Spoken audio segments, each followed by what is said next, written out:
जैसा कि आज मैं राम जानकी मंदिर चकरा चंदौली, यहाँ से गंगा जी जो बहती हैं 1 किलोमीटर लगभग है, यहाँ पर श्रद्धेय संत श्री लाल जी महाराज जी का कथा भागवत कथा चल रही है।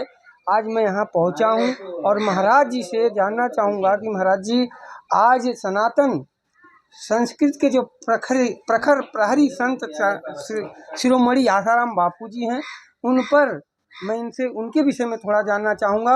और सनातन की बात सब लोग कर रहे हैं, क्या सनातन बोर्ड जो आज देवकी नंदन ठाकुर ने सनातन बोर्ड बनाने की कल्पना कर रहे हैं, क्या महान संत श्री आसाराम बापू जी के बिना सनातन बोर्ड बन सकता है? मैं लाल जी महाराज जी से इस पर जानना चाहूँगा कि सनातन पर महाराज जी आप बोलें।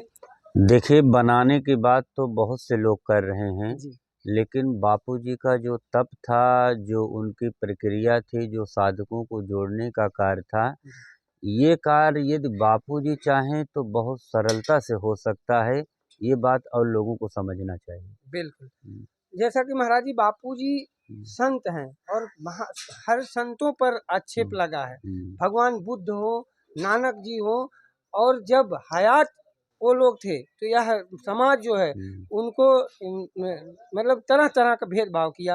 और आज बापूजी निर्दोष होते हुए 12 साल से जेल में हैं, उनके साथ जो एक मतलब आप इस पर क्या कहेंगे कि इतना बड़ा अन्याय जो कि इस धरती का, मैं समझता हूँ कि पूरे विश्व में सबसे बड़ा अगर अन्याय किसी के साथ हुआ तो परम पूज्य संत श्री आसाराम बापू जी की निर्दोष हैं, उस पर आप क्या? देखिए, बापूजी से बड़ा कोई संत नहीं है, इसलिए मिशनरियों की ये चाल थी कि इनको यदि फंसा दिया जाएगा तो ईसाईकरण रोकेंगे नहीं, कोई ईसाईकरण धड़ल्ले से हो सकेगा। इसी कारण से सबकी राह के कांटे बने हुए थे बापूजी कि अगर इनको रास्ते से हटाएं तो ईसाईकरण हो सके।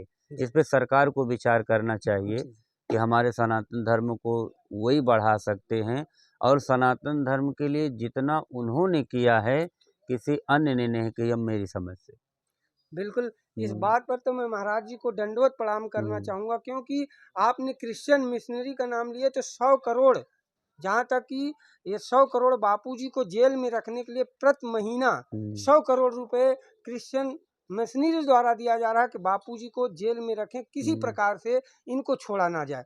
तो ये महाराज जी ये सिद्ध हो चुका है कि बापूजी को प्रति महीने 100 करोड़ बापूजी को जेल में रखने के लिए मतलब मिशनरियाँ दे रही हैं। ये मिशनरियों की चाल ही थी जिसके कारण उनको फंसाया भी गया कि जैसे निर्भया कांड जब हुआ तो उसको इतना हाईलाइट किया गया कि उसको दिखाया भी गया कि इस तरह से कानून बनाया जाए, कि सख्त कानून बनाया जाए। तो ये बापूजी को फंसाने के लिए बनाया गया पास को, और उस निर्भया को तो इतना हाईलाइट किया, और जिसने इल्ज़ाम लगाया बापूजी पर आज तक उसकी तस्वीर भी मैं नहीं देखा हूँ, न उसका थाने में रिपोर्ट ही दर्ज है। ऐसा कुछ नहीं है, केवल उस समय की सरकार की चाल थी। क्या बात है, बहुत बहुत महाराज जी।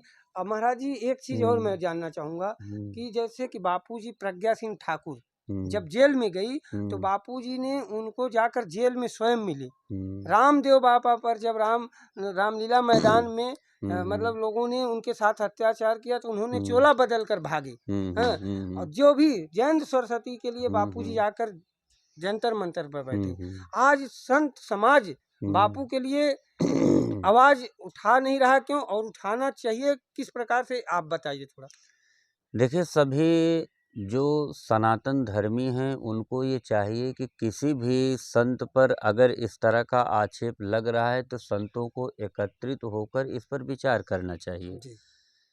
अगर किसी नेता पे ये लग जाता है तो नेता को जमानत मिल जाती है, वो आराम से समाज में घूमता है, चैन से रहता है, और बापूजी के आने से कोई आतंक तो फैलना नहीं है, कोई अव्यवस्था तो होनी नहीं है।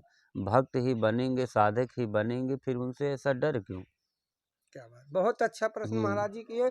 बापूजी के जेल से बाहर आने के बाद समाज का सुधार हुआ। अभी बापूजी पैरोल पर बाहर हैं, जबकि कहीं किसी प्रकार से लोग जा भी रहे हैं, दर्शन भी हो रहा है, लेकिन कहीं किसी प्रकार का कोई दुर्घटना या घटना की संभावना तक नहीं है। कोई संभावना नहीं है। एक शास्त्रों में भी कहा गया है, संत न छोड़े संत ही कोटिक मिले असंत।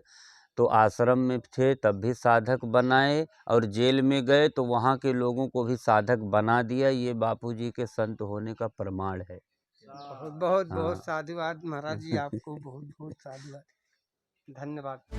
हेलो दोस्तों, मेरे इस चैनल पे आप सभी का स्वागत है। मैं बोल रहा हूँ HMT न्यूज़ से। आइए देखते हैं देश और दुनिया की खबरें देखने के लिए HMT न्यूज़ को लाइक और सब्सक्राइब करें।